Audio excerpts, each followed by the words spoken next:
Naam, shukrani sana kwa kuendelea kusalia nasi, na sasa nikukaribishe kwenye habari za michezo na burudani, ambapo tunaangaza viwanja mbalimbali kitaifa lakini pia kimataifa, na tukianzia hapa nyumbani. Timu ya taifa ya Tanzania kwa upande wa wanawake Twiga Stars itashuka dimbani kuwavaa Afrika Kusini katika mchezo wa hatua ya makundi michuano ya WAFCON 2026 inayoendelea nchini Morocco. Tupate taarifa kamili.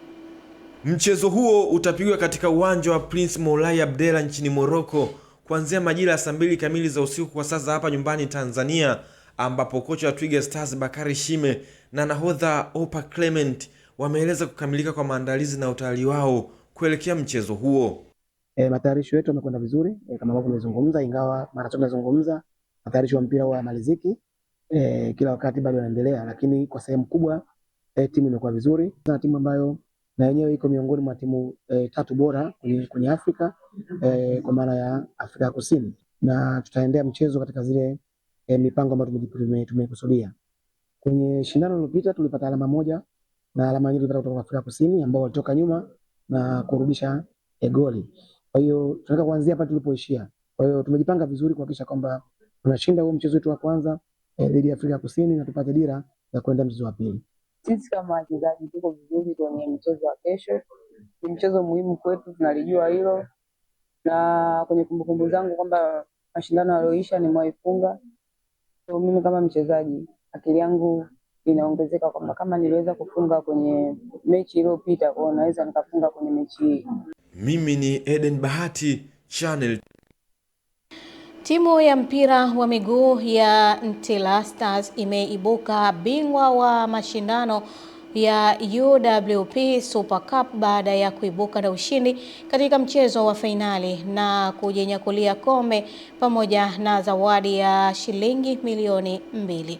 Taarifa ya mwanamichezo wetu Aidan Mhando kutoka wilayani Nachingwea mkoani Lindi anafafanua zaidi.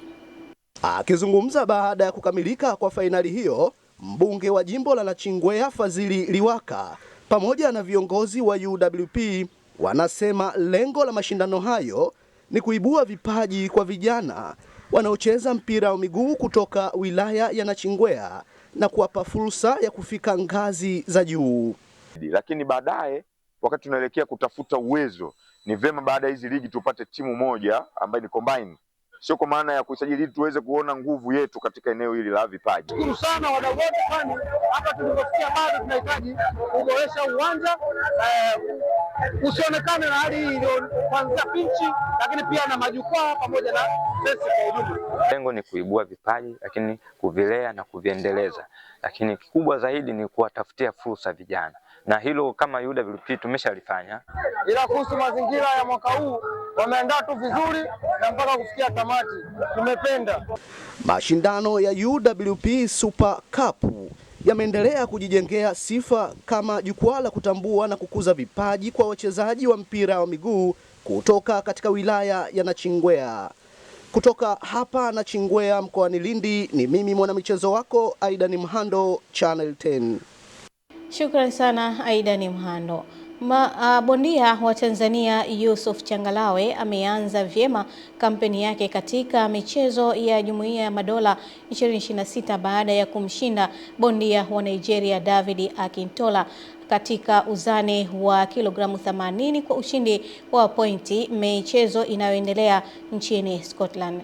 Changalawe alionyesha kiwango cha juu cha mchezo kuanzia raundi ya kwanza hadi ya mwisho, akitumia mbinu, kasi na umakini mkubwa kumdhibiti mpinzani wake aliyetoa ushindani mkali.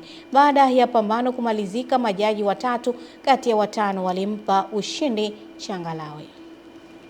Mechi ilikuwa ni ngumu sana kama ulivyoweza kuiona, watoto wameweza kuiona. Mpinzani wangu alikuwa ni mzuri na amecheza mashindano mengi, lakini nimetumia akili yangu na mbinu ya mwalimu aliyonifundisha nimeweza kumshinda. Kwa mimi nimejipanga vizuri kwa sababu haya ni mashindano. Sisi kule kwetu Msoma tunaita hii ni vita. Kwa hiyo nimekuja vitani, kila anayekuja lazima nimkabili kwa sababu mimi ni mpiganaji. Kwa hiyo ninachoomba Tanzania endelee kutuombea kwa Mwenyezi Mungu, hatua inayofuata niweze kupita na niweze kwenda hatua nyingine. Ila ninaamini kwamba nimetumwa na rais wangu kuja kuchukua medali na kupeleka nchini, na ninaamini kwamba nairudisha medali. Sio medali tu, ni medali ya dhahabu. Nitapeperusha bendera yangu vizuri na itapigwa hapa nyumba. Haya, sisi tunakutakia kila la heri na utuletee hiyo medali na kuwa kwamba umeiwakilisha vyema Tanzania yetu. Na mtazamaji, kwa upande wa kimataifa tuungane na msimulizi wetu. Katika mchezo wa mbio za langalanga daraja la Formula 1, dereva wa timu ya McLaren Lando Norris ameibuka mshindi wa mbio za Hungarian Grand Prix siku ya jana baada ya kuonesha kiwango cha juu na kumaliza nafasi ya kwanza mbele ya Max Verstappen wa Red Bull aliyeshika nafasi ya pili, huku Andrea Kimi Antonelli wa timu ya Mercedes akimaliza katika nafasi ya tatu.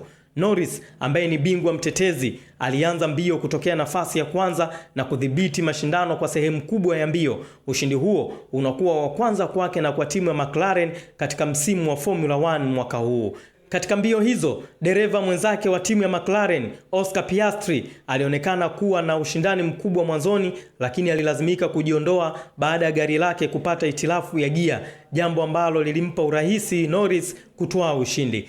Licha ya kumaliza watatu, Andrea Kimi Antonelli ameendelea kuimarisha uongozi wake katika msimamo wa madereva msimu huu akiwa na alama 209. Wakati huo, Formula 1 inaelekea kwenye mapumziko mafupi kabla ya mbio zinazofuata nchini Uholanzi. Ken Malila, Channel 10 Michezo. Naam, shukrani sana Ken Malila kwa kutujuza kwa upande huo wa kimataifa michezo. Na ndivyo ambavyo tunatamatisha habari yetu ya kutwa nzima leo kutoka hapa Channel 10 Plus. Mimi ni Fatma Hassan, tukushukuru sana wewe ambaye umeweza kufuatilia matangazo yetu, na nikuache na utabiri wa hali ya hewa kwa saa 24 zijazo. Nikutakie pia usiku mwema.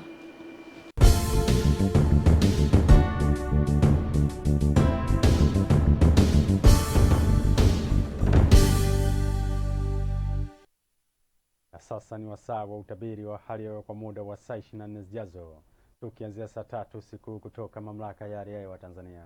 Karibu. Kiwango cha chini kabisa cha joto la chini kinatarajiwa kufikia nyuzi joto 8 katika mikoa ya Njombe pamoja na Mbeya, ukilinganisha na maeneo mengine hapa nchini, hususan nyakati za usiku. Na kwa usiku wa leo ni matarajio yetu kuwa maeneo yote hapa nchini yanatarajiwa kuwa na hali ya mawingu kiasi na makavu kwa ujumla. Lakini kwa siku ya kesho katika mkoa wa Tanga pamoja na visiwa vya Unguja na Pemba, maeneo yanatarajiwa kuwa na hali ya mawingu kiasi, mvua nyepesi katika maeneo machache na vipindi vya jua.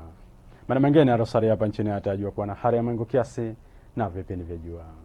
Upepo wa bahari unatarajiwa kuvuma kwa kasi ya kilomita 30 kwa saa kwa upande wa pwani ya kaskazini na kilomita 20 kwa saa kwa upande wa pwani ya kusini. Hali ya bahari inatarajiwa kuwa na mawimbi madogo hadi makubwa kiasi. Ziwa Victoria, Ziwa Tanganyika, Ziwa Rukwa pamoja na Ziwa Nyasa, upepo wa ziwa unatarajiwa kuvuma kwa kasi ya kilomita 20 kwa saa. Hali ya ziwa inatarajiwa kuwa na mawimbi madogo. Naam, mpenzi mtazamaji, mpaka hapa kutoka Mamlaka ya Hali ya Hewa Tanzania hatuna la ziada. Asante na nikutakie usiku mwema.